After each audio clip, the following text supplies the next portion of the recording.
Well, hello everybody. Welcome to Sonic Talk episode 735, recording today on the 9th of November. God, I'm suddenly noticing Christmas stuff and it's really freaking me out because I'm not in any way ready for it. I really am not. But anyway, this isn't really a social commentary on the state of how Christmas gets earlier every year. This is a music technology podcast where we talk about all kinds of stuff. Synthesizers, drum machines, software, music production, streaming, live gigs, the whole gamut of things. And I want to say hello to our friends over in the chat rooms. We've got Wagyu on the moderator. Thank you very much, Wagyu. And also big thanks to Dom for making all of that cross-posting beautiness work. We've also got the IRC, but you can see it all cross-posts are everywhere. So yeah, nice and busy. Nice to see a few friendly faces in there. We've got Robath, McArvery, Rapscallion, Redwalks, Wagyu, KV5, Broccoli. Some new faces in there, I think, by the looks of things, which is always nice. So yeah, what do we got? Yes, first thing I'm going to do is I'm going to plug our event. So our event is happening on the 26th of November, at Charlie's Bar and Bath City FC. There is a live stream as well, but that's fine. But if you want to come, there is a fire limit, so do get your tickets sorted out because it could be a little complicated otherwise. Let me just I'll post the link to the live stream. I've set up the event already. I'll just pop that in there and that will show up. So yeah, you could buy tickets via Bitly. It's only a £5, so we wanted to keep it low so that we could basically make sure that we covered the PA, because on a Saturday night hiring a PA in a venue actually, it gets a bit pricey and we didn't want to lose too much money on this, but it's going to be fun. We got 8 confirmed and people waiting in the wings. Yeah, it's going to be fantastic. And also, while you're thinking about supporting us in any way, I'd like you to consider our Patreon. Hey, why not join us on Patreon? We've got a couple of levels. If you join us at the upper level, by the end of the show, your name will appear in the credits. How about that? But if that's not your thing, we've also got lots of exclusive extra video. In fact, got answers questions from the East, West and West Past extra bits that we posted. There's also ad-free versions of pretty much all of our content that's posted to YouTube, including pre-show versions and exclusive videos from this very show, Sonic Talk pre-show. We've also got, in fact, actually, if you notice the news video that we put up, which was the drop-in series, that was actually named by one of our patrons. So you just get involved in all of this stuff. As well as that, there's a Discord for you to join and a whole bunch of other things. We've got a whole load of samples and patch downloads, lots and lots of stuff. So please do consider joining us on Patreon. It's much appreciated. Yes, and in these times where advertising is so uncertain, even though we do have a couple of lovely sponsors for the show, it's nice to have a little bit of kind of independent income to keep the whole ship rolling. Anyway, right, enough of that stuff. We'll say hello to our friends over, well, we'll talk to, let's say, Dom Hawken, aka Mr. Wiggly, there in his studio. How are you, mate? I'm really good. It does feel like a long time, doesn't it? I've been watching and checking my laptop and making sure all the cross posting in the chat kind of works and the QQs come in. Yeah, don't forget, if you're in the chat and you want to ask us some questions and put us on the spot, you can put a QQ in front. I just saw Andrew Brooks ask a question without a QQ, which made me think about it. So stick a QQ in the comments and we can try and answer them. But yeah, no, I'm really good. I've taken this opportunity to kind of not rewire, kind of tidy up. I've set up another camera so you can actually see the whole kind of studio layout now, and I want to do some more live streaming and bits and pieces, but I don't think anyone's ever seen how this room actually looks. They've only ever seen me sitting in front of that kind of table behind me with the bits and pieces on. So I'd like to do some more of that. I started doing some little afternoon chill out streams, just chatting kind of Twitch style, and it was just really relaxing, really, really good. But what have I been up to? I've been up to some stuff with Soma. I'm helping Synthstrom coordinate their the fitting of their new displays into all the deluge bits and pieces that are coming out. They I think you covered it. They launched a new display that can be retrofitted. So I'm helping organise that in the UK, which is good. So it's not a very sexy thing to do. It involves a van of huge amounts of bubble wrap arriving and that kind of stuff. But it's more a logistical challenge. Yeah, and a bunch of just hopefully some new vids and some bits and pieces coming up. So yeah, I've been having quite a good time actually. And it's half term is over. Excellent. So I've got my days back. Nice. Excellent. Well, I'm glad to hear it. Lovely to have you. And again, much appreciated your behind the scenes work on this comment cross posting, Thank you. because it really does work. It's marvellous. There's another little hit. You see the buzz there in the list? That is our little bot that cross posts between IRC, Twitch, YouTube, and Discord. There you Discord, go. yeah. Got all of those things going on. Gaz Williams as well. We have Mr. Gaz there, who's in his studio, bass player. And I was going to change your lower third. I don't know what you'd like instead of the .me website, but I could put your YouTube URL because, of course, YouTube. Are you doing a show tonight? Often Wednesday is your night as well. Yes, I am going to do a show tonight. I am. I've got something that I want to sort of, dip my toes into tonight. So, but you'll have to tune in to see what that is. Okay. Yeah. But I might explain a little bit about some of the stuff that's been going on here now. Very briefly, right by there. I don't know if you can just see it, just in the corner of the frame. Can you see what that is? Is that the new lovely depth of field? Yeah. The mini freak. No. Oh, there, a calculator. No, you've gone. Yeah. The little Retro Kits RK8 MIDI sequence. Ah, yes. And to those of you who remembered a few weeks back when I was on Sonic last, and I was and I had an eBay bid on a Roland JV 5050. No, sorry, XV 5050, which I missed out on by a $5. That slippery path has led me to getting hold of a Roland Integra 7, which is probably, I was thinking about this, is probably the least fashionable piece of music tech that I could have got in the year 2022. He's gone multi-timbral. However, honestly, I'm just having huge joy with it. It's amazing. I've got like a vintage iPad, veteran of many a Sonic Touch, an old iPad Air from 2013 that I can now dedicate as a full-time touchscreen, because it wasn't being used for anything. Oh, so to the Integra, yeah. Full-time touchscreen. It's just a shame the app is so poo, really. It's that's a real shame. But the Roland app that accompanies the Integra, but it's just having mass multi-timbrality is something that, in the kind of synths and stuff I've been really focusing on in the last 10 years has been anything but, multi-timbral. And I did do it. I loaded up 16 bagpipes. I just needed to know what 16 bagpipes was going to be like. And not just normal bagpipes, supernatural tones. So I've been supernatural bagpipes. Like woo! Oh, that's 10 years. I need to write that down. I'm 10 years late to the supernatural party, but it's like I'd really turned my back on sort of realistic instrument sounding stuff a long, long time ago. Sort of trying to make authentic saxophone sounds and all that kind of thing. Having originally been drawn by the M1, that saxophone in the demo on the M1, just like, oh my goodness. But I abandoned that years ago. So I've actually just got back into playing with the kind of realistic instruments, the supernatural. Listen to me, I'm like bringing news from 10 years ago. But the supernatural stuff, I just find it just so much fun, especially when you mess around with sequences which are more designed for modern type analog synths. Just sending like hundreds of notes into the 16 bagpipes really fast. Nice. Really I'll tell you what, because we did the was it Gavin, not Gareth? Gareth. Yeah. Gareth. We did the kind of launch video, or certainly the sort of we looked at that. I remember. Yeah. I think the whole multi-timbral thing is very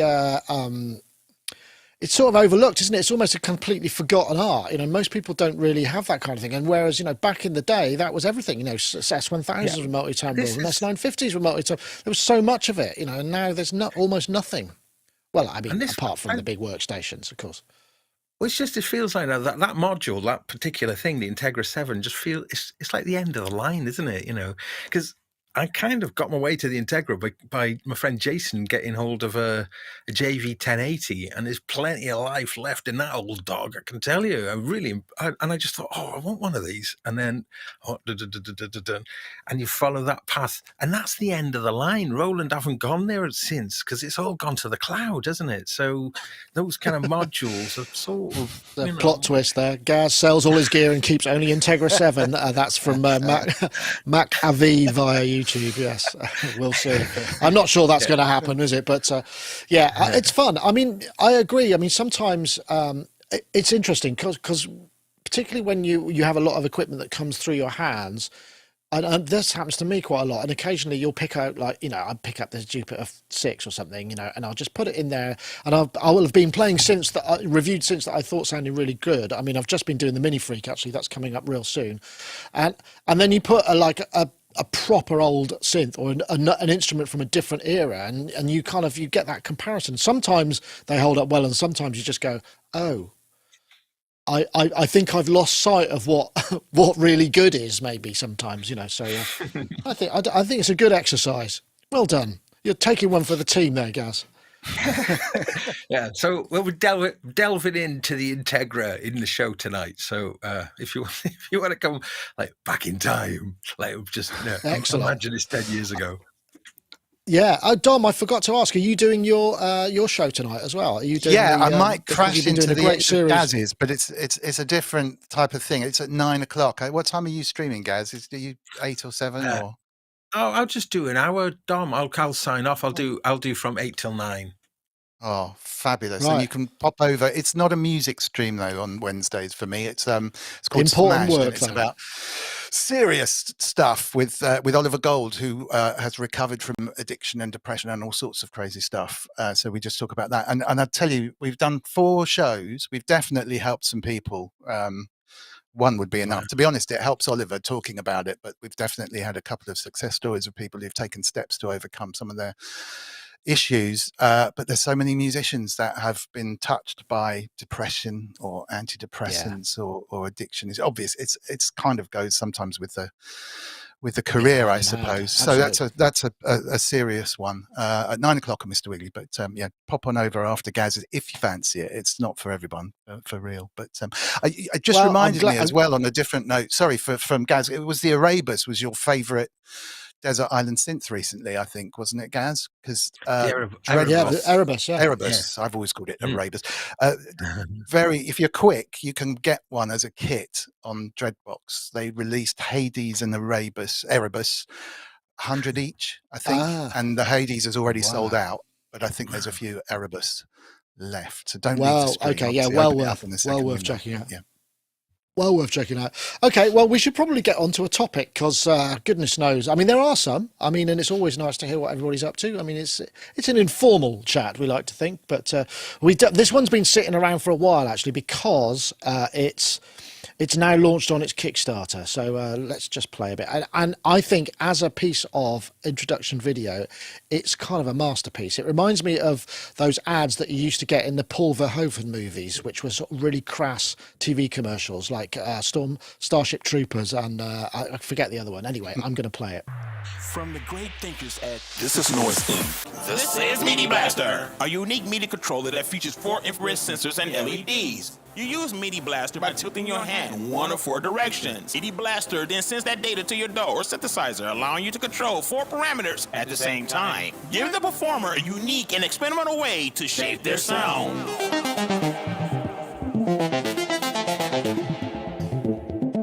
Yeah, I would play the whole thing, but actually it's quite long and it can get a little bit grating. But when you listen to the way that they've done the vocal production, it's a really interesting and quite thick. But anyway, that's not really the point. What this is, it is MIDI Blaster. They've launched it on Kickstarter. Actually, they launched it 8 days ago. So it's I think just after we did, and they've already reached their goal. So the MIDI Blaster. I'm thinking. I mean, this is a D-beam, surely by any other name, but it's multiple D-beams in a single unit.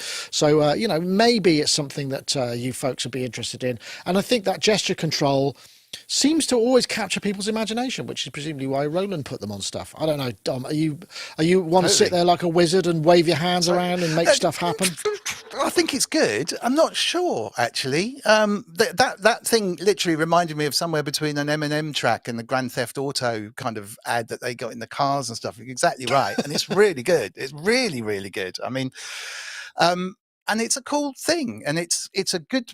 I think they've launched the price for the early birds, which I think is about £120, as the correct price for the unit, and I think full price is about 180, which feels a little too expensive, just a little bit. But everything's expensive these days, and I kind of say that about everything these days. But that feels like the good price point for it. And it's kind of cool because it looks really cool because of the LEDs that kind of they give you feedback. There are 4 points on it. You obviously get an up-down control on all of them, and not much as your hand is kind of doing that, but it's enough to sort of flutter the filter a little bit. You can set CCs on each of the 4. So I guess if you did the filter and then maybe adjusted the resonance or the LFOs or whatever, seems to work.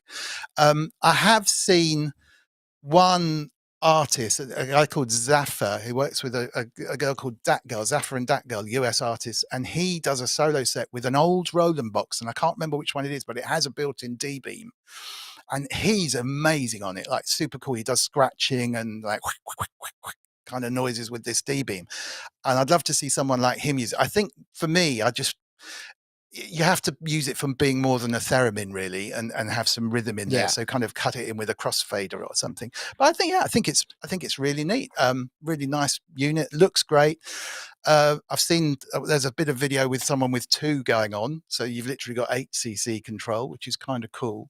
But I think for up tempo stuff, combined with some crossfader or a switch of some kind, I think you could do some really interesting effects. Otherwise, you're back to the kind of D-beam thing. And I think maybe because they put the D-beam on everything, they got a bad name because people weren't really using them for very much. You know, when you get something so generic on a keyboard, it's like, well, it's probably not that good. But there are people who use them to really, really good effect, and it's very visual if you can get some kind of rhythm going on them. So I agree. I think that can work. Yeah, what do you think, Gaz? Just a comment in here. Wagyu says he has some Alesis Air effects. Remember those for playing effects with the D-beam style too? And I think they kind of looked cool. And there was an Air synth, wasn't there, as well? I seem to remember. Yeah. But what do you think about this? Oh, it's a tricky one to get excited about. Although, I'm really glad that they've, I love things like this existing. But I mean, it brought to mind the Leap Motion and actually the great Geert Bevan made a fantastic app for that called Gecko, which allowed you to map CCs to incredible range of gestures. I mean, hundreds of gestures, all sorts of things that you could do with it. So this doesn't really immediately appeal to me, in part because I thought I was going to use a Leap Motion a lot more. And here's a strange phenomena about stuff in the air, is just the fatigue you get so quickly when you're hovering your hand in the air. It's kind of weird with nothing to anchor it on. You just even worse than an iPad. But what is cool though is, I mean, when I've gigged with my Theremin, which the Theremin is essentially like 100 years old, isn't it, as an instrument? People are still wowed by it like it's the future. So it still is this allure of, making music out of thin air. But this being more of a kind of CC controller, obviously. But as I say, glad it exists. It feels. I just wonder if it's one of those things that people get and then just don't use very much. Use for a bit. Well,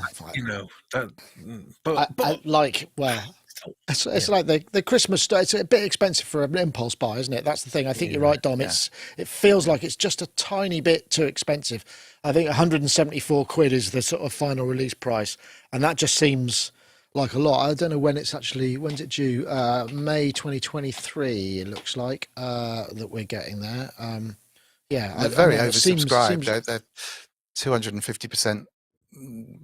Funded, I think, and everything. So it's good. Yeah. I've got quite a lot of things like that in drawers. The things that you buy and then you realise weren't quite so.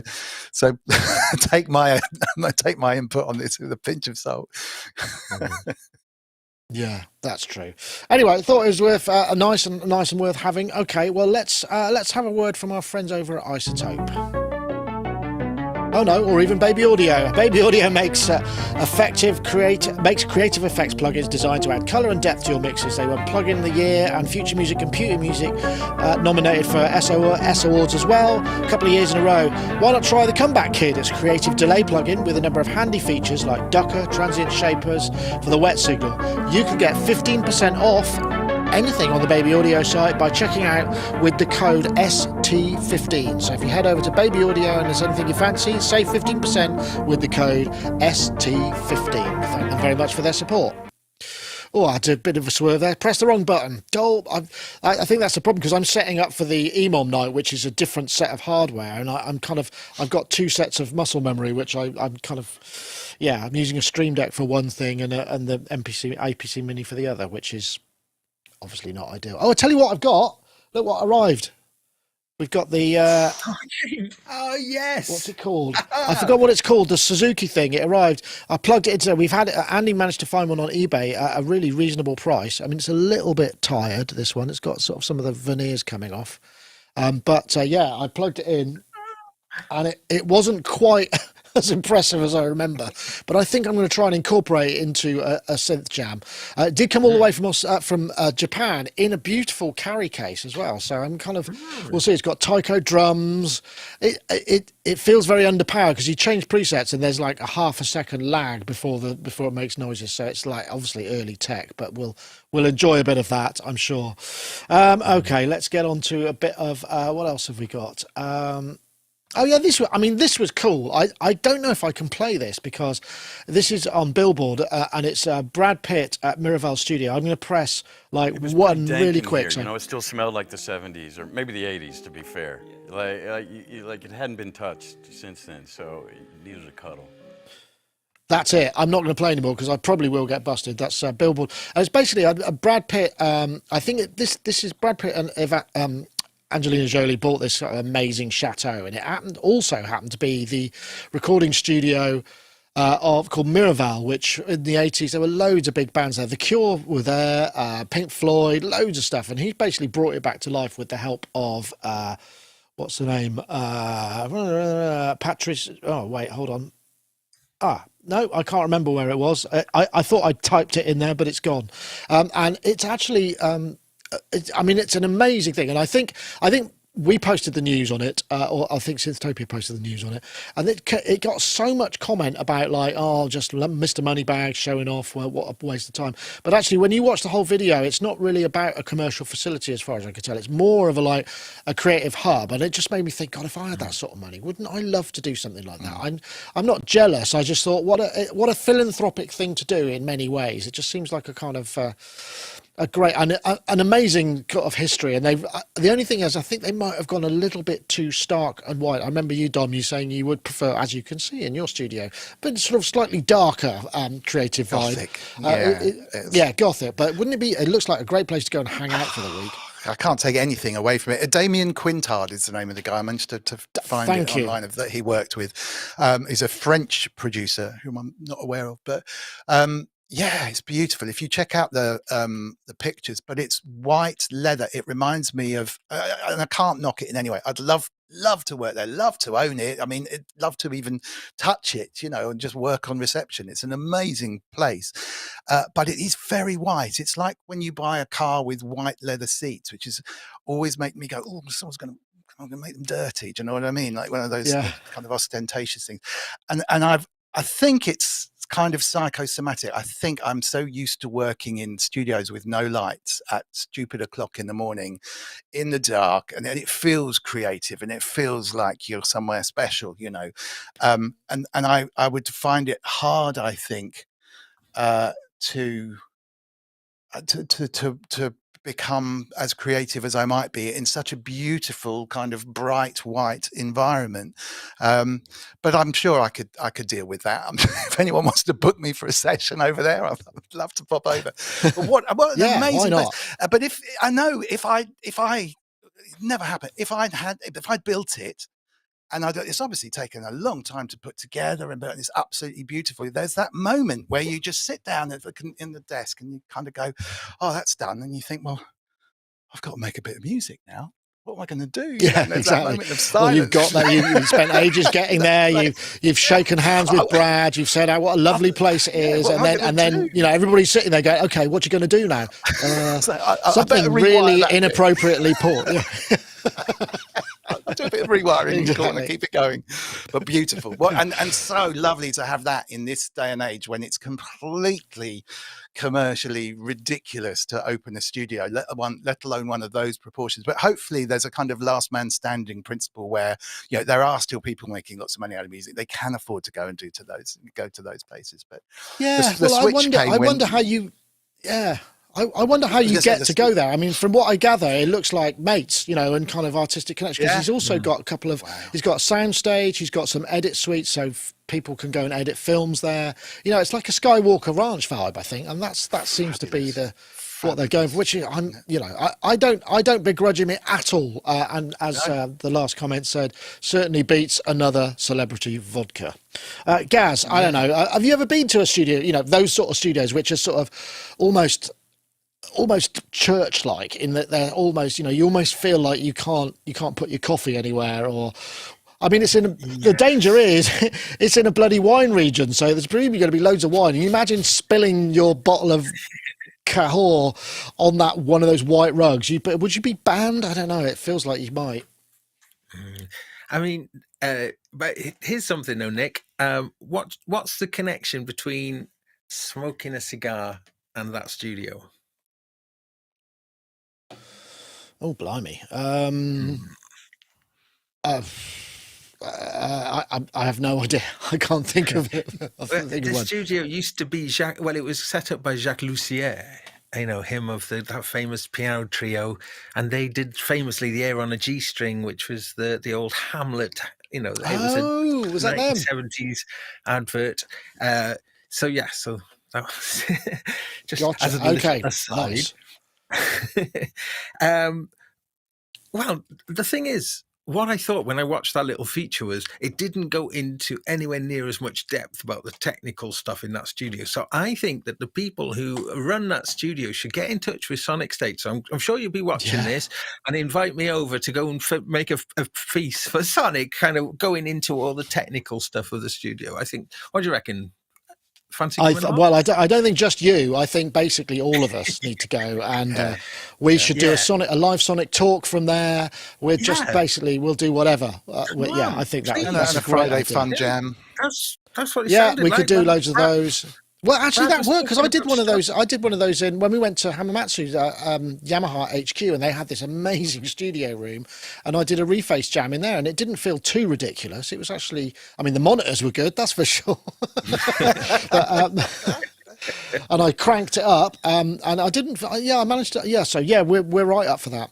Just travel expenses. That's fine. Yeah. Anyway, if we get it, good shout, Gaz. Good shout. All right, let's see what's next. Okay. This is an interesting one. I'm still not sure about this. I can't quite figure out whether it's a thing or not. So, ARVerb, which as far as welcome to this introduction to ARVerb Room.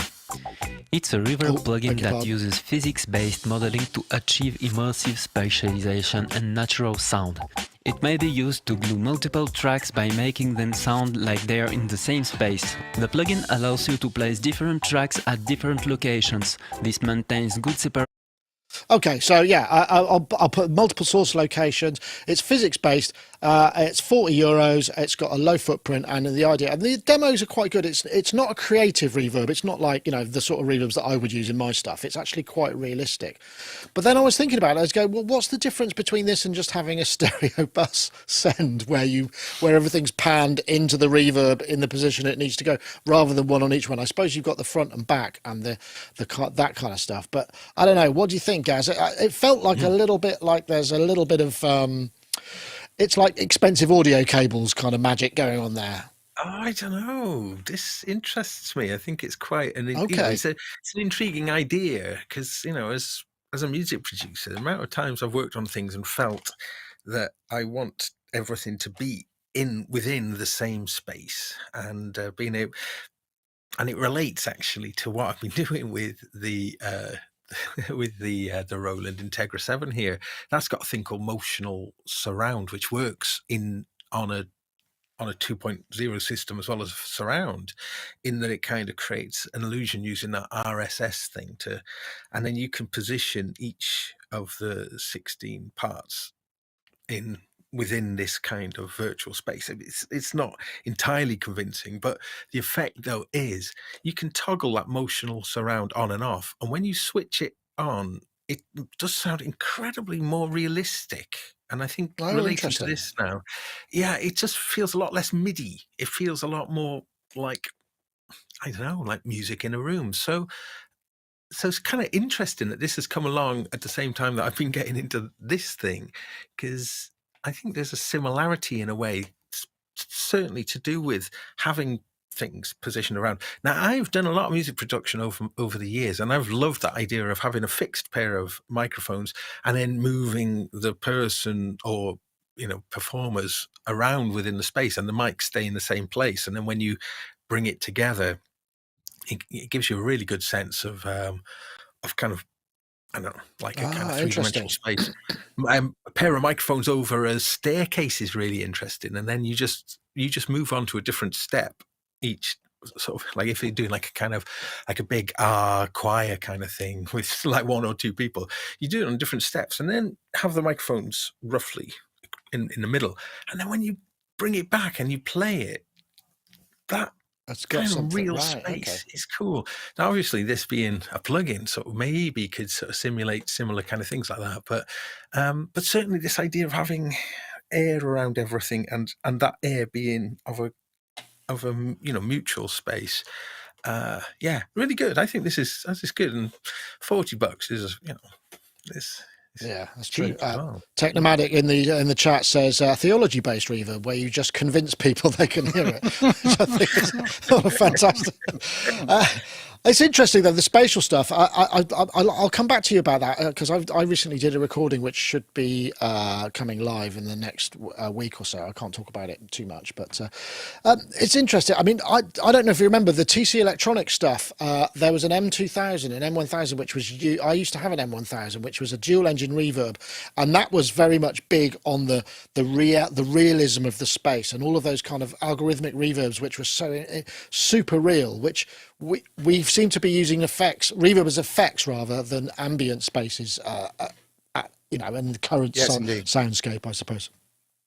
Yes, I mean, there's an awful lot in here. It's a really clever idea, and it's filling a space without, no pun intended, that isn't catered to. It doesn't do it quite right, but it's definitely ticked a whole bunch of boxes which make it really interesting. And I don't think there's any AR involved with this. I think it's effectively sitting down going, okay, now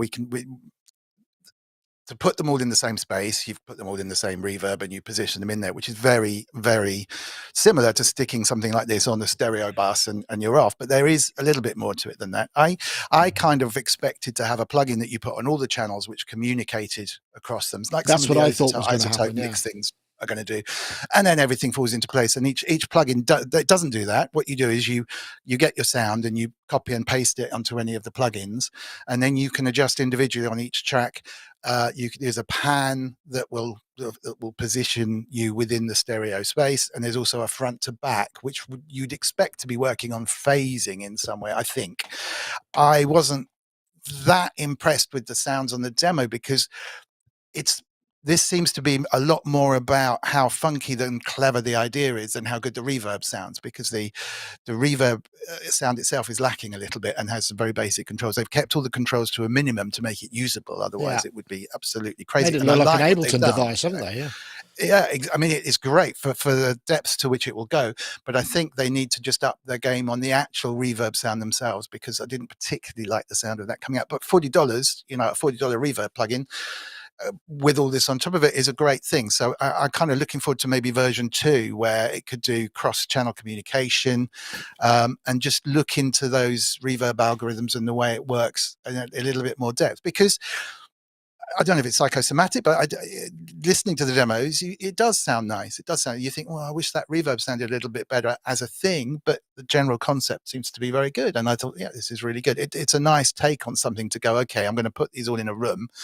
And at the moment, I've just got a level control and an amount control, you know, and a pan control. And it's hard to think of this in a space. I mean, there are iZotope tools that allow you to visualize them like this, and they're a lot more expensive than this one. So, well, they're onto a good thing, I think. Or just a surround plugin and something perhaps in Logic that would work. You know, so you're doing the front to back. But I suppose this is the simpler version of it. But you do need one per track, which kind of feels, which is why they make a big deal about how much of a sort of light footprint it is, and not very CPU strong, etc. So yeah, I guess. But anyway, I just thought it was an interesting one. Okay, well maybe now's the time. We'll. Oh no, we won't. It's a bit early yet. So let's have a look what we got. We've done that one. We've done that one. Yeah. Oh, while we're at it, let's. I don't actually have anything for this, but this is Logic Pro update. There's a good article actually. I put that. This is on CDM link. Which, if you're not there, this is Peter Kern's excellent website. 10.7.5 Logic come out, which is actually, it seems like a reasonably big update. And I suppose, I mean, the period of DAW updates being massive. I mean, but Bitwig seemed to be the only one doing those major advances in many ways. I mean, we obviously the recent snafu notwithstanding. But the thing that's interesting about this is this free tempo concept, which basically you just go record. You don't worry about clicks. You don't worry about countings or bar numbers. You just record it, and then after making it, you can still view the analysis results in the Smart Tempo editor, add hints to improve the analysis, and then edit beat markers to correct the analysis for creating specific beats, which I suppose if it doesn't take you 4 times as long as it took to do the take, could be a good thing. I'll come to you first on this, Gaz, because I know you use a lot of the Cubase features, which allow for sort of off-grid and smart tempo mapping and that kind of stuff. And you're not so much of a Logic user, I don't think, yourself these days. No, Logic hater, really, lifelong Logic hater.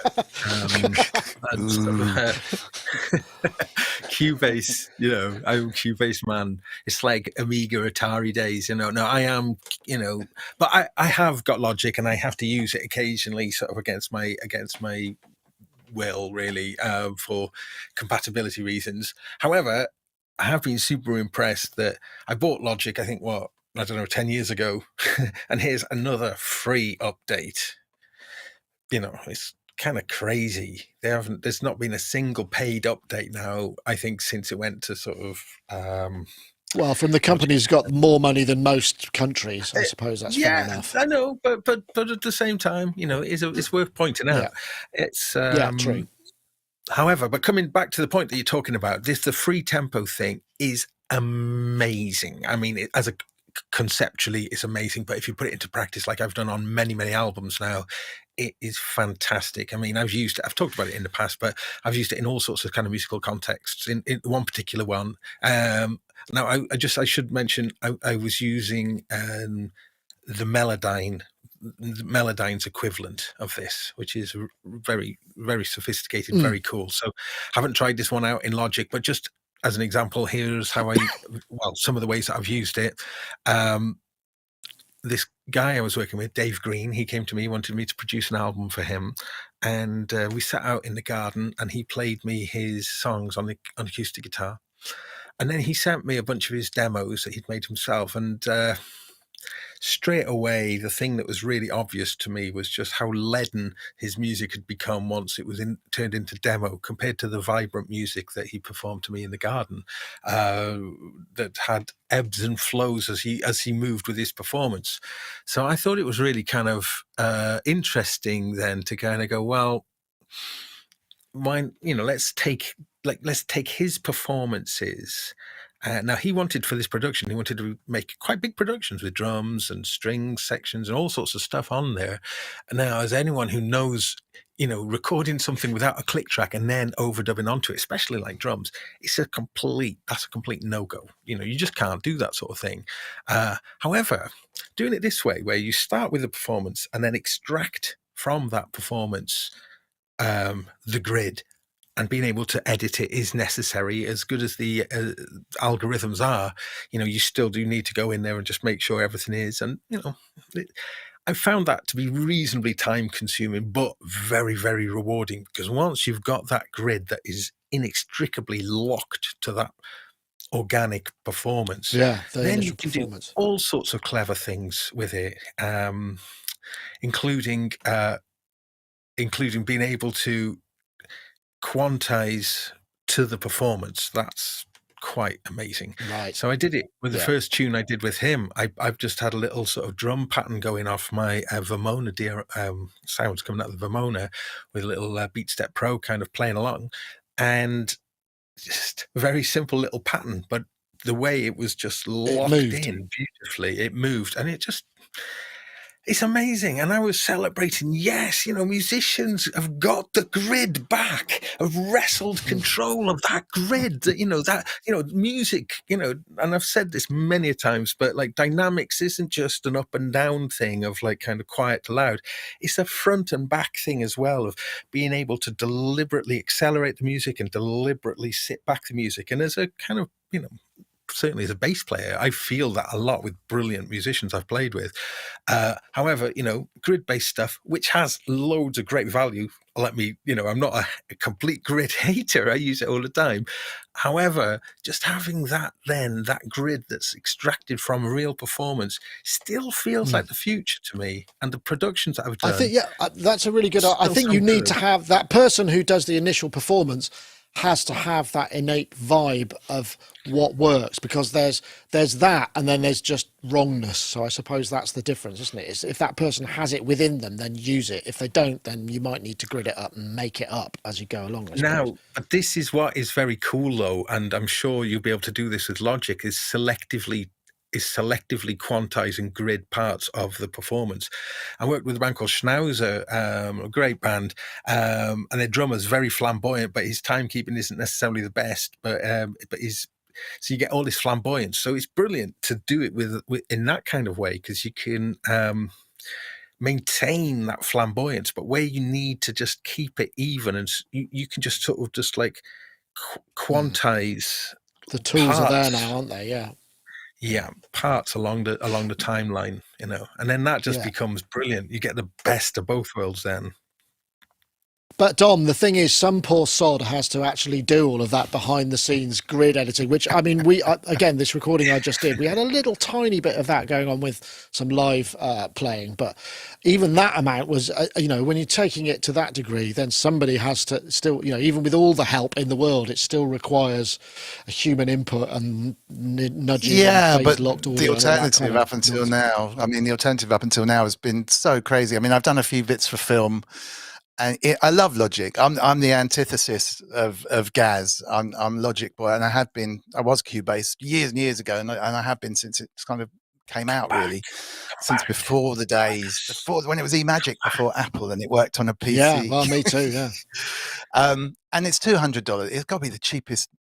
Amazing bang for your buck, and it does what I've been molded to it, but I just know it inside out. And I was the boy who used to go in with all the big producers on Pro Tools saying, "Look, just give us the stems. I'm going to do this in Logic," kind of thing. No, it's industry standard.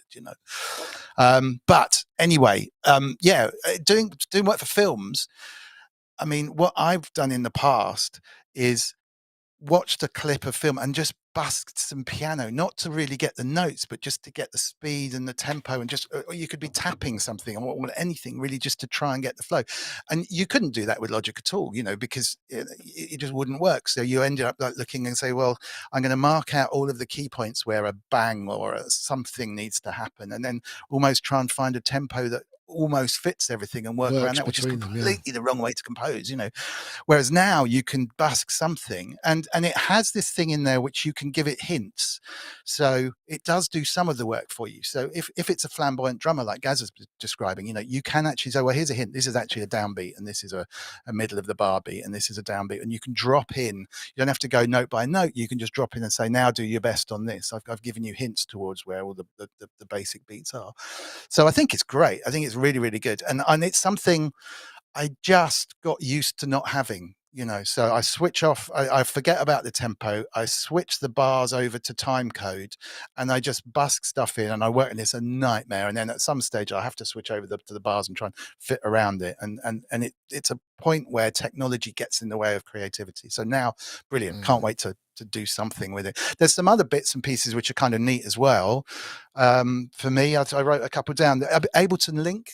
Apple have finally bit the bullet, stuck Ableton Link on there. Now with modules, there's so many little modules coming out with Ableton Link built in. I mean, Matt Hodson was talking about one that he uses as his master sync, and he just works with his computer.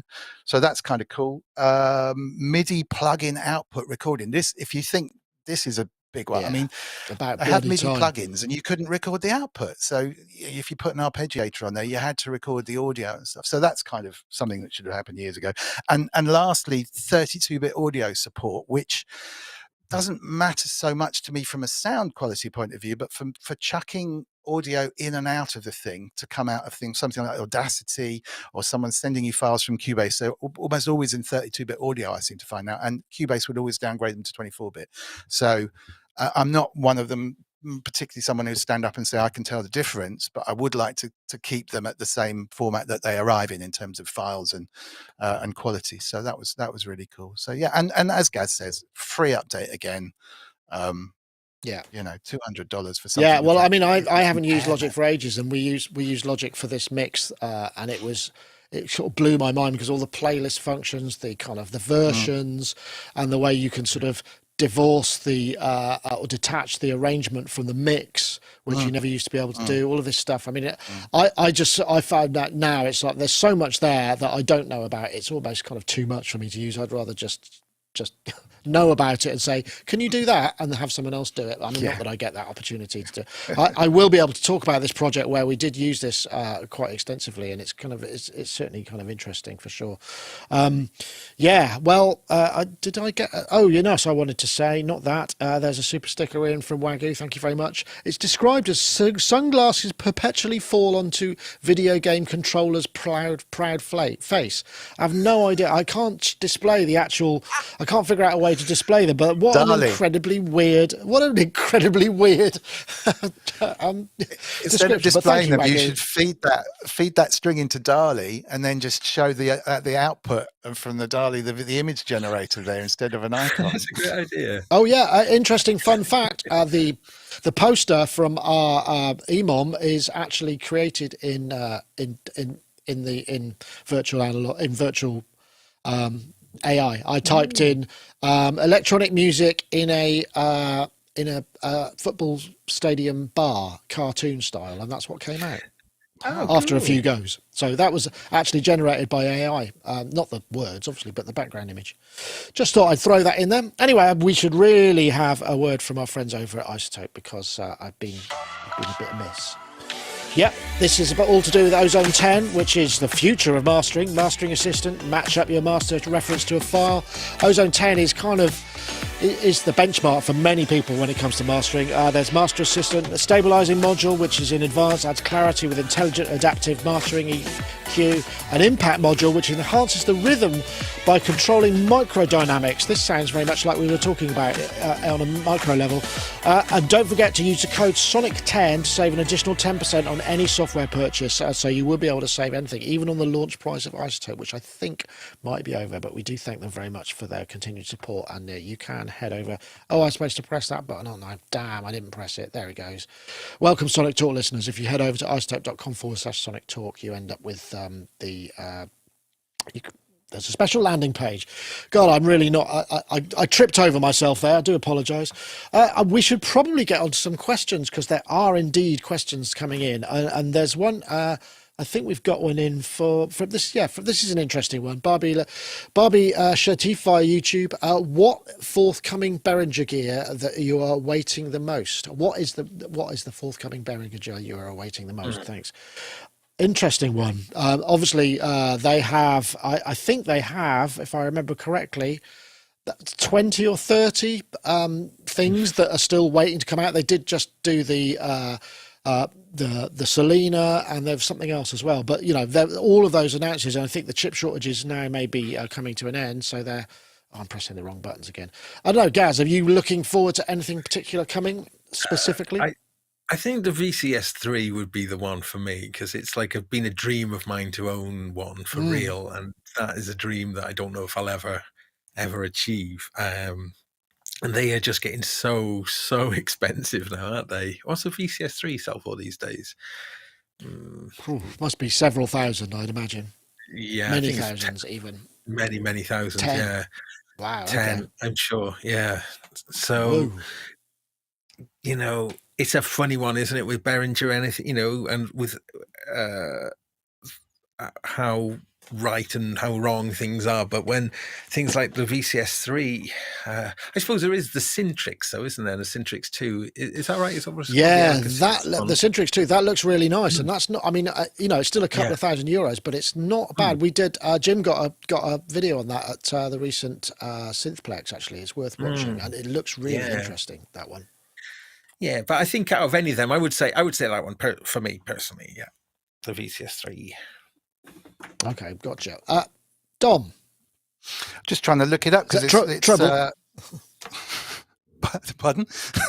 I'm just trying to look. I've forgotten what make it is. King Tubby's dub phaser. The biphase. Biphase, Neutron biphase. That's the one. Thank you very much. Nick is better than Google at music. That's fantastic. It came out briefly, and I think it may have been shut down for copyright reasons, because they were selling a couple. There's a couple in existence, but yeah, Neutron biphase clone. I really wanted one of those. I'm just trying to think of anything else, and nothing else has really floated my boat. I mean, what's that? Is that? Have you got one? Is that a Behringer one? No. This is a Mutant Fly phase from Jeff Rubin Electronics. But he's super cool. He's super cool. So, nice. Nice. Oh wow! Yeah. Lucky you. Yeah. I'm trying to pick up all the bits from from that old school dub world, and the biphase is one of those things. So I'd love it if they did come out. I have a horrible feeling it probably won't, but if anyone knows where. Well, they just announce it. This was this week. They announced that they were making it. I'm sure I've just seen that kind of show. It's been announced before, and it did go back on. It did come on sale and then get withdrawn. So re-announce would be amazing, brilliant, lovely. Yeah, well, there we go. Okay, well, thanks for that question. Okay, we have another one. This is, I suspect this one might, this will be an interesting one. This is from Nick Howes via YouTube. Does the panel think that 80s delivered the pinnacle of synth music? Okay, we had Prodigy in the 90s, and recently bands like Chvrches and The Weekend, but they're tapping at 80s vibe like crazy. There is more to the question, but I can't figure out how to actually show that. Now, there's a one. I mean, I'll come to you first, Gaz, because I don't know how attached you are to that particular era of synth music. I mean, there's an awful lot of stuff in the prog world that features synth, perhaps isn't purely synthesis, so you might have something to say on that. 70s for me, I just 70s for every single genre, 70s, even acid house.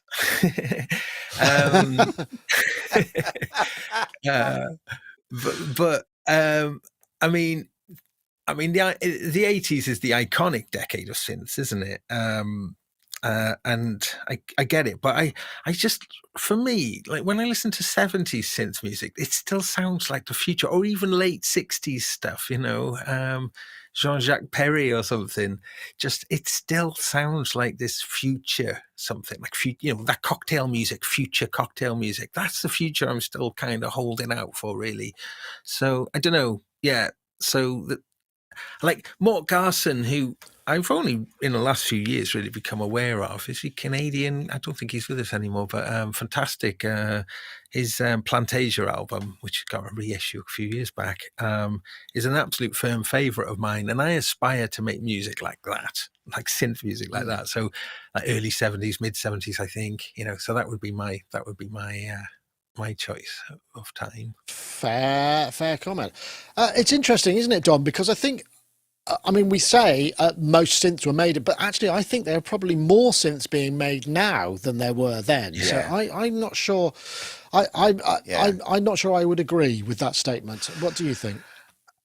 I'm not one to look back that much. I mean, if I had to say best decade, it would obviously be the 90s because it was my prime and peak and smashing it back then with stuff that I was recording. But it's funny. There's a famous DJ who lives up the road who just met reasonably recently, and he was, oh, it's nice to meet you, because most of the people that live around here, like this guy I met, he said, oh, I used to play keyboards for Marmalade, or I was a drummer for Shawaddy Waddy or whatever. Not to knock the 70s, those kind of bands, but it was like, it's very rare to meet someone who doesn't come in and talk about the past.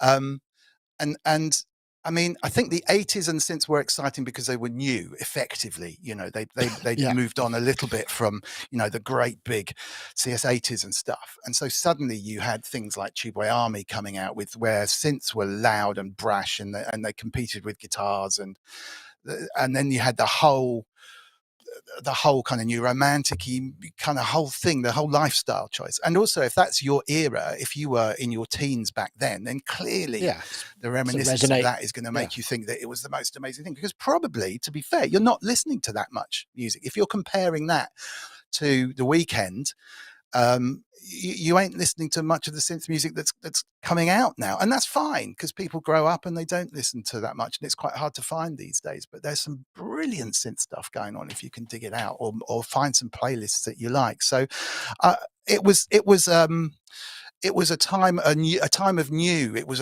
a launch, exciting, kind of brilliant time to be around and to see and to hear, because literally it was like, whoa, what's that noise? Even was that a boy or a girl singing, and what's that fashion, or what? It was a different time, and it felt fresh in the same way that punk before it had kind of ripped everything up, and anyone could suddenly make music. And I think that's great. But I don't know if the music itself, a lot of it doesn't stand the test of time. Some of it does, but there's equally some killer stuff coming out in drill and rap and stuff, with kids with laptops that really don't give a monkeys, which was exactly the same as going on back then, which just rips it up. So look to the future and enjoy the past, I'd say, but don't get hung up on it. I think that's my there's a couple of good comments coming in. Actually, every synth decade has their amazing synth album, which I'd agree. One thing I've been listening to recently, and I haven't really discovered a lot of it, I haven't listened to a lot, but the new K Tempest stuff is really good and really synthy. Some of it is incredibly electronic, and I think K is now with A rather than a she, but brilliant lyricist, brilliant, and I don't know what the album is, but they do these kind of, they're all like maybe 2-3 minutes maximum, really, because they're based around poems rather than the sort of repetitive form of pop music. So they have a very different form factor, but there's some really good synth stuff. If you check out K Tempest, that's K-A-E Tempest. Really good stuff. Well worth checking out. Right. Let's see. Do we have any more questions? I'm just trying to think what else have I got there. Have we got time for another one? Is everybody okay for another one? Yeah. Okay, right. The problem I'm having now is there's so many questions, and there are so many going back so far. I need another way of sort of refiltering it somewhere. So I need to basically. Here we go. Actually, that was a thing, and this might tie in a little bit with, because Universal Audio announced the new synth, which is Polymax. And let me see if I've got it here. UAD synth. I'll play a little bit of this, and then maybe we can have the question as well, because that all sort of ties in. So this is the Polymax UAD synth. This is another synth for the platform, which is a new thing, because I can't remember the last one. I've reviewed it actually, and it did sound pretty good. And there it is, and they're kind of aiming it at the as a sort of 70s classic PolySynth, and it does, in that demo sounds pretty good. Available as part of their Spark subscription, which is $19.99, and obviously as they add more things, that becomes, because when it first came out it was a bit expensive, it seemed to me, but now as they're adding more things it becomes less value, but more value for money. But that is still $200, and it seems like a lot of money for a software synthesizer.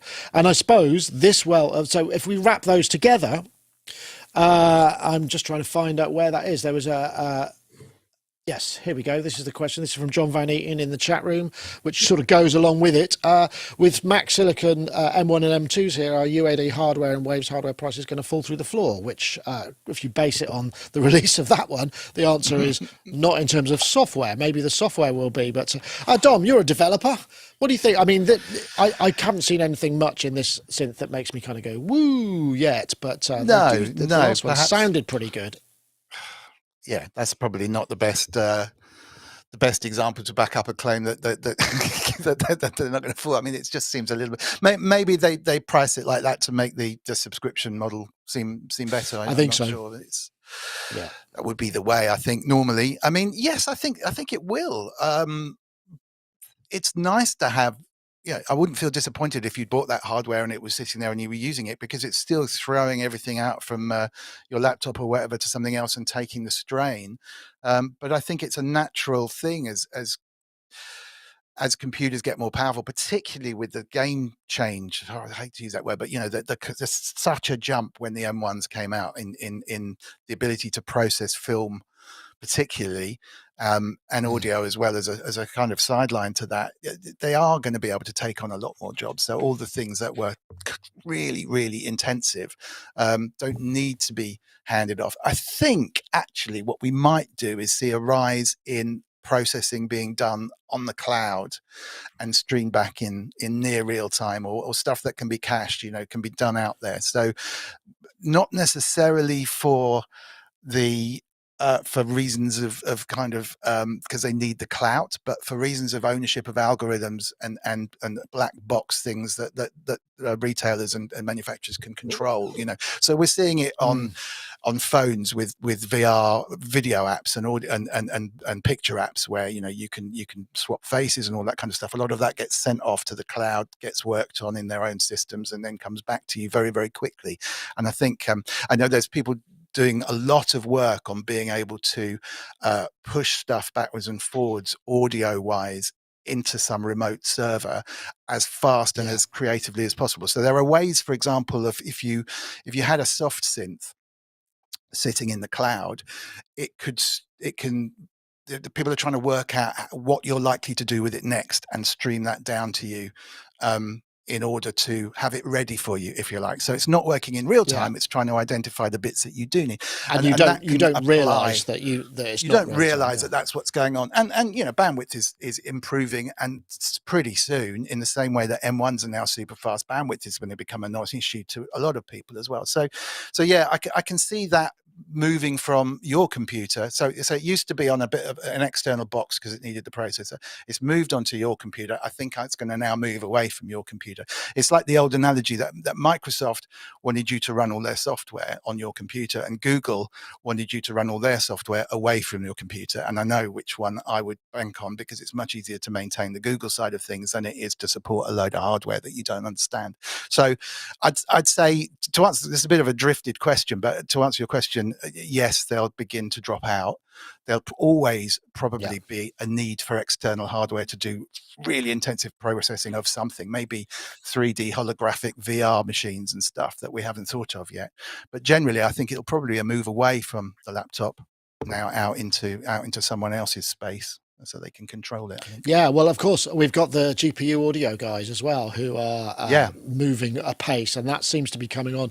I know they're sponsors of our show and some of our videos as well, but I'm keeping an eye on that because that they showed us a concept for a synth which will run on the GPU, and I think that will perhaps stop, because there is all of that stuff sitting there that hasn't been utilised on computers we already have, and if that can be utilised, then that will keep it away from the cloud for a bit. But also you can run massively GPU heavy instances in the cloud. In fact, this show is running on a GPU instance in the cloud, so therefore, I know it works. So I think ultimately that hardware will change, but we've got to bear in mind, in the same way that there's this huge legacy of people, studios and post-production houses, most in the States and in Hollywood, that are sort of wed to Pro Tools and that hardware and the DSP there. It takes a long time for that sort of to change across the board, and those kind of places don't change fast. It's kind of like spaceships still running DOS code because they know it works. You get to the same you get the same sort of situation in Hollywood and in these big facilities. So it's going to be a while, but I think it's going to it's going to happen, isn't it, Gaz? I mean, I know, you've spoken about this before. There doesn't, with the speed of the new computers, not just Macs, but Macs have sort of leapfrogged everybody else in terms of power efficiency, at least. Yeah. It is interesting, isn't it? I mean, so referring back to the topic with that synthesizer, the Waves synthesizer, sorry, not Waves, the UA synth.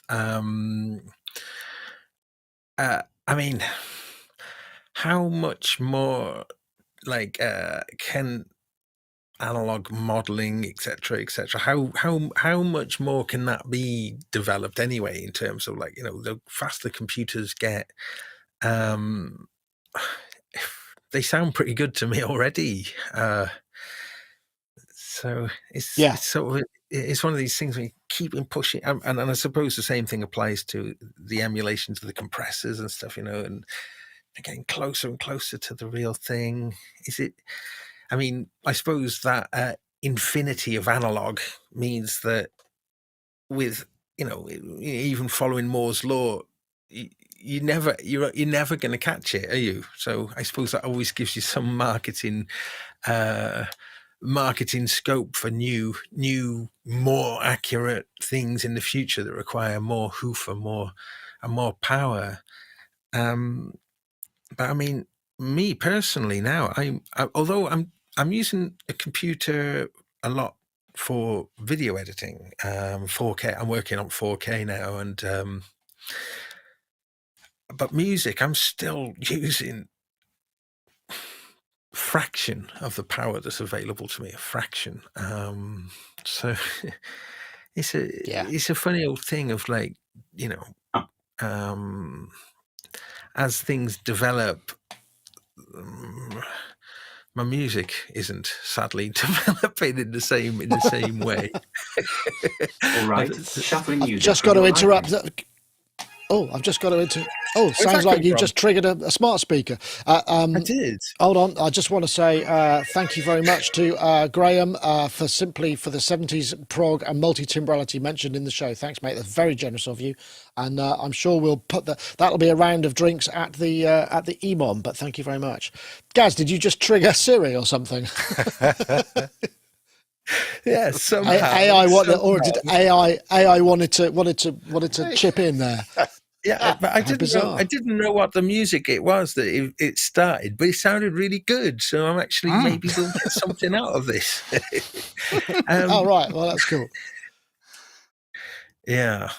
Mystery. I think I think inevitably, as the march of technology, these kind of walled gardens to a degree. I mean, the only walled garden that is currently rocking is Apple, and I'm not keen that a company can have so much influence globally, but it's because they own from the sort of metal, as soon as the power enters the machine to what you see on the screen or what comes out of the speaker, they own the entire process, so they can be as efficient as they like, and they're just eating everybody's lunch, because in the PC world and in many other computing worlds, you've got to kind of cooperate and talk to other people. Apple don't have to do that. They can just do what the hell they like. Fortunately, at the moment, and we have been in a situation where companies like Apple or Apple themselves have really cocked things up, and we've had to find alternative solutions. Right now is a bit of a purple patch for them, and I'm using a 14-inch MacBook Pro. And, yes, it's expensive. I get that. I know I'm paying a lot, but I've never had a computer this powerful ever. And, and it means I can just do pretty much anything. I just go, I wonder if it'll do this. And it's never even sort of broken out a sweat, really. I mean, so I think there is a danger to this level of monopoly, but it will also accelerate change, because everybody will have to suddenly speed up to try and kind of catch up with it all. And that's what's going to happen, which is a good thing. We'll get people like Babyaudio, who I believe are working on Apple Silicon support as well. So we'll be able to use the GPU power in there. So, it's all, there's a lot of it. There's a lot to come, I think. A lot to come. It's very true. And again, that's why, Google want you to work on their servers with a flat front end to it, because they own the hardware there. There's no way now, I think, for anyone to gain that kind of footprint that Apple have done. And they knew from the start, if we own the hardware, then we get all the ins on the software, and it shows. At least now platforms are becoming a little bit more coherent. So, but Microsoft's team of people that make sure it works on everything must be huge, and it doesn't need to exist for Apple. But it's weird about the monopoly thing, isn't it? And it's just a way of life, because when the internet kicked off way back in the 80s or whatever, it was the chance to open everything up for everybody. You know, I can sell direct to you anywhere in the world. I can put my website up. It's free, it's open. But we've ended up with one secondhand retailer in eBay, one main retailer in Amazon, one huge music supplier with Spotify, and a few others trying to break in. You know, you've ended up with one of absolutely everything dominating the industry. And I think that's probably just what happens. It's really weird. Well, it's just the way it breaks down. Works, isn't it? Yeah. Lady Attitude says, Apple kind of do benevolent despotism right. I still a lot to hate about it, but the least of evils, and I'd think that's a fair comment. Sorry, Gaz, you like to come in? Well, I mean, what I want from Apple is low latency, musician friendly, low latency wireless audio, please. You know, we've waited far too long. If you've got all this power, let's have some of that, please. You know, because you're happy to take away rid of wires. You take away our headphones, but you won't take away our freedom.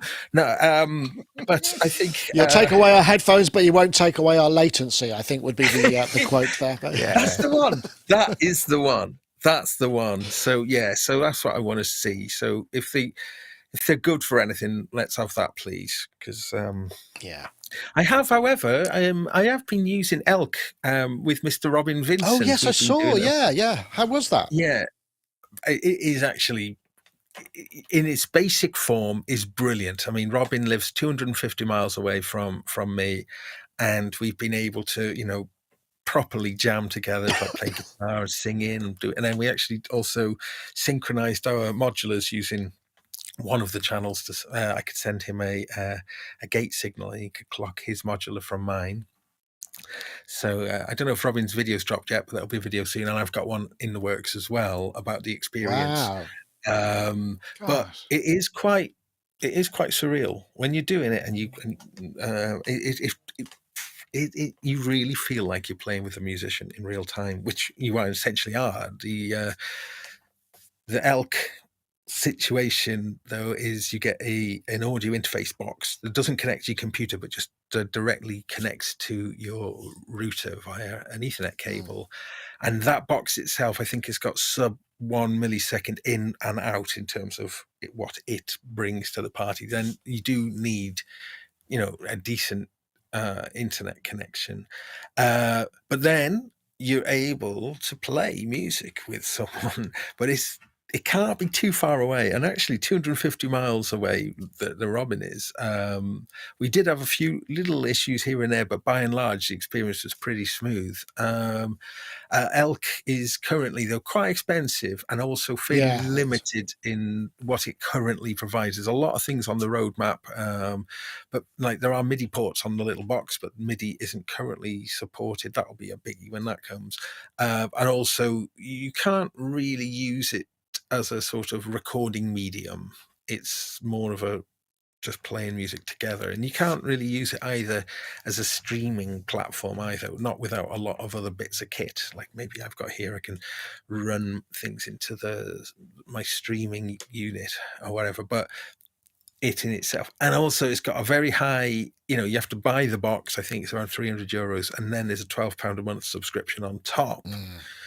And and you can have up to 5 people in a session. But that would mean each of the 5 have to pay $12. Yeah, and buy the box as well. So it's a big ask. But for some people, it's amazing. I can imagine it'd be incredible for songwriters who work together, and you know, I think that's where it would really shine. The fact we managed to get the modulars clocked over it was great, but it did use up one of the, you know, my stereo sends. You know, Robin can only hear music from me in mono. Maybe when the MIDI, when MIDI is, you know, when the MIDI is supported, maybe that'd be good. But I was actually thinking, I wonder whether when you're clocking modular and sending an audio signal, you know, whether that will remain inherently tighter. I don't know if, like MIDI, there would be more kind of drift if there's any sort of blip in the latency. Whereas, you know, your modules are waiting for that audio kind of gate in order to advance to the next thing. So I just don't know, maybe whether that's a better way to kind of clock, you know, for these sort of real-time jams. But interesting. But it was, you know, the actual thing of me and Robin playing music together was real and exciting, and felt like, yay, finally, you know, when we. Is there a video component to that as well? So are you seeing what you're hearing, or does the video arrive later? Yeah, but the video is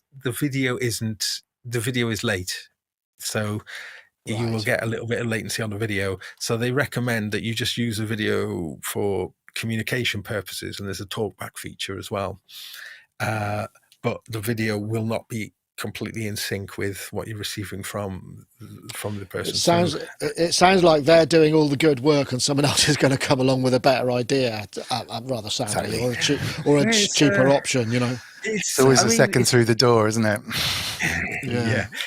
The hardware is brilliant though, but there's no controls on the hardware whatsoever, so it is entirely. You know, if you buy the hardware, you are completely invested into the Elk ecosystem, and then you've got your monthly subscription. So I personally feel that that's at the moment is a bit of a hard sell. Once some of the other features, like being able to use it like in a meaningful recording way or live streaming way, I think then you got use. And also a bigger user, maximum 5 is great for sort of bands or whatever. But can you imagine if it was like you could use it for sort of community choir things, or, you know, and God forbid we go into another lockdown. I mean, it feels like if that had have come out in 2019 or something, or into early 2020, it would have been a huge hit. So. The irony of the fact that the actual isolation stopped them from developing it in time for that is kind of it's a shame, isn't it? Well, thanks, Gaz. That's fascinating. I can't wait to see those videos. That would be great. So you two guys are both doing videos tonight. Dom, you'll be on at about 9, right? Yep, 9ish. Mr. Wiggly YouTube has got this new thing, so you can actually say just look at Mr.Wiggly and you'll find me, which is really cool. But that's 9 o'clock. But just after Gaz, go watch Gaz, and then flip over when he's done. That's the best idea. All right. Nice one. Okay, well, Gaz, your show is a bit later on. 8 p.m. But thank you very much for joining. 8 p.m. Brilliant. Thanks for joining us. It's been a pleasure to have you both.